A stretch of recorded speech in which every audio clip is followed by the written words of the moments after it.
ప్రభుపేట అందరికీ ప్రజలండి. ప్రార్థన అనే అంశం గురించి మీకు ఈరోజు చిన్న ఎక్స్ప్లెనేషన్ చేస్తున్నానండి.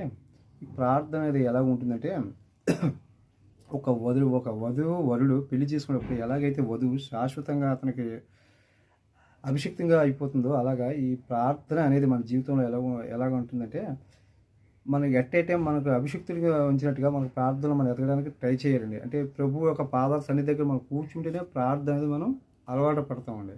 ఇలా అయితే చెట్టు ఒకవేళ మీకు ఇంకా అర్థం అవడానికి ఇంకొక ఎగ్జాంపుల్గా చెప్తుందండి. చెట్టు భూమిలో నాటినప్పుడు దాని వేళ్ళు ఎలాగైతే భూమిలో చచ్చిపోతాయో ఈ ప్రార్థన అంశం మన ఆధ్యాత్మిక జీవితంలో ఎలాగంటే ప్రభు ప్రార్థన దగ్గర కూర్చుంటూ ఉండగా మీకు అవి నాటుకుపోయినట్టుగా మీ ప్రార్థన అంశంలో మీరు ఎదగడానికి ట్రై చేస్తారండి.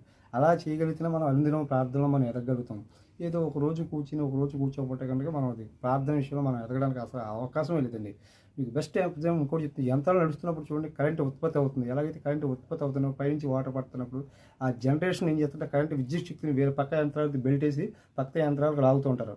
మిగతా అలాగే మన భౌతిక జీవితంలో కూడా ఈ ప్రార్థనా శక్తిని మన జీవితం నుంచి పక్క దారికి మళ్లించి మన భౌతిక అంశాల మీద కూడా ఈ ప్రార్థన అంశాన్ని మనం వాడుకోగలగాలండి. అలా వాడుకుంటే మన అనుదినం ప్రార్థనా శక్తిలో మనం ప్రభు సన్నిధిలో కూర్చుంటూ ఏకాగ్రతగా కూర్చోవడానికి అలవాటు పడినప్పుడు మాత్రమే మీకు ఇది సాధ్యమవుతుంది.